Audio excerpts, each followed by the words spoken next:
Have you ever experienced this exact timeline? Day one of a new habit or a New Year's resolution, you are completely, unstoppably motivated.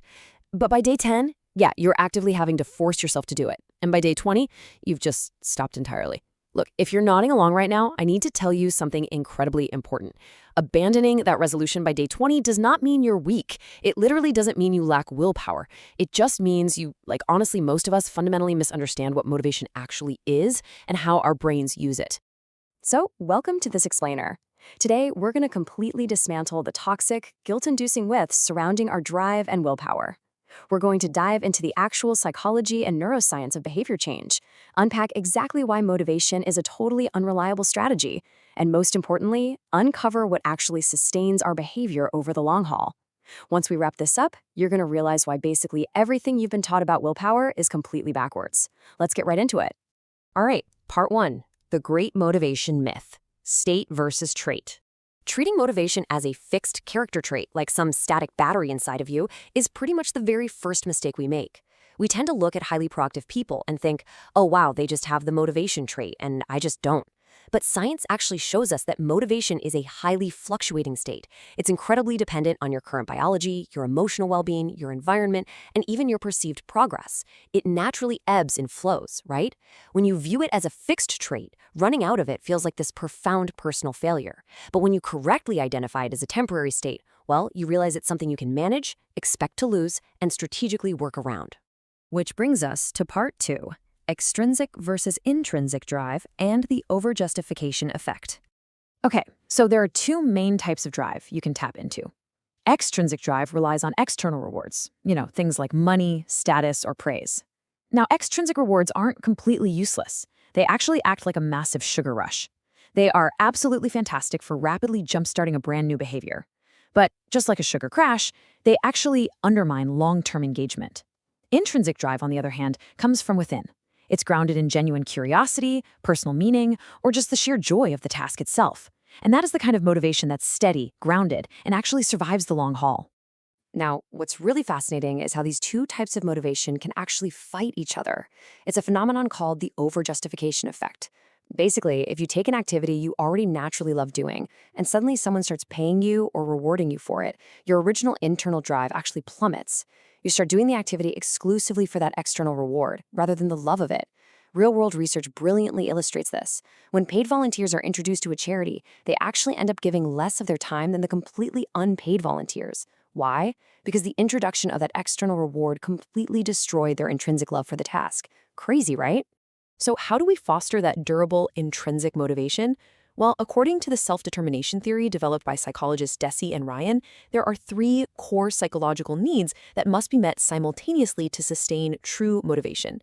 First is autonomy, that deep feeling of, hey, I am choosing to do this. Second is competence, the belief that I have the ability to actually do this. And third is relatedness, the feeling that this action connects me to other people. If a habit or goal lacks even one of these three pillars, your long-term motivation is highly likely to just collapse. Moving on to part three, dopamine and reward circuits, the neuroscience of drive.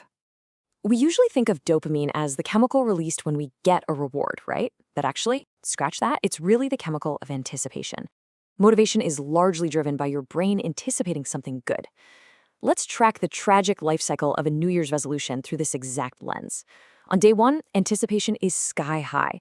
Your dopamine spikes, giving you this incredible drive. But by day 10, the routine has become predictable. Because your brain knows exactly what to expect, that dopamine spike drops significantly. And by day 20, the sheer effort often leads to exhaustion or stress. This releases cortisol, the stress hormone, which literally suppresses whatever dopamine function you have left. So burnout is quite literally a state of motivational depletion in your neural circuits. And recovery? Well, that requires rest, not more willpower. But there is a bit of a biological loophole here. Variable reward schedules. Our brains absolutely love a surprise. When rewards are unpredictable, they produce much more persistent behavior than predictable ones. Your dopamine stays elevated because your brain is just constantly guessing, wait, will I get the reward this time? This exact psychology is what keeps us absolutely hooked on pulling the lever on slot machines or endlessly scrolling through our social media feeds. Unpredictability sustains drive.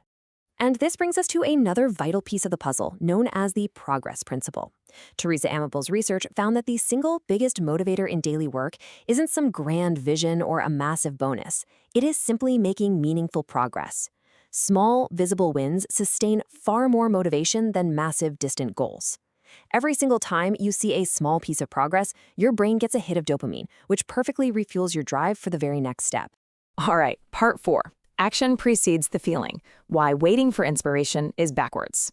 So, waiting to feel motivated before you start doing something is completely, scientifically backwards. The neuroscience clearly shows that action precedes the feeling. Here's the actual biological loop. Step 1, you start the action even if you're doing it reluctantly. Step 2, simply engaging in that activity causes your brain to begin generating dopamine. Step 3, the actual feeling of motivation finally arrives. You don't need motivation to start. You actually need to start to create the motivation. And this brilliantly illustrates the role of identity in all of this. Intrinsic motivation is vastly stronger when a behavior aligns directly with your self-concept.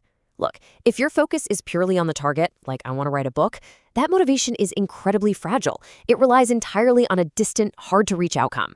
But if your focus is on the action itself, I am a writer, that identity becomes incredibly durable. It aligns directly with who you believe you are. This is exactly how elite athletes stay driven day after day. Their motivation comes from their identity and their dedication to the process, not from staring at a distant trophy on a shelf. Finally, part 5, build systems, not goals, bypassing motivation entirely. Enter implementation intentions. This is a game-changing strategy where you specify exactly when, where, and how you will do a specific behavior. You aren't just saying, I'll exercise more. No, you're saying, I will exercise at 7 a.m. in my living room by doing a 20-minute yoga routine. By getting this specific, you convert a vague intention into an automatic motor program in your brain. When 7 a.m. hits and you're in the living room, your brain just fires automatically. You take the highly unreliable emotion of motivation completely out of the equation. And this is exactly why we have to shift our focus from setting goals to building systems. Goals suffer from what we call the finish line problem. The moment you achieve a goal, say running a marathon, the structure holding your habit together vanishes, and your motivation instantly collapses. Systems, however, are daily practices. They create continuous, self-sustaining feedback loops. A goal is something you cross off and finish. A system is something you integrate into your daily life permanently without a finish line. So stop chasing motivation. It's a fleeting, unreliable state that will absolutely always eventually run out. Instead, start building systems, leveraging your identity, and taking action before you ever feel inspired. So I want to leave you with this question. What is one system you can build today that won't require a single ounce of motivation to execute tomorrow? If you found this breakdown helpful and want to master the actual psychology of behavior change, make sure to subscribe to our explainer. We drop new, plain language, practical deep dives just like this one every single week. Thanks so much for joining me, and I'll catch you in the next one.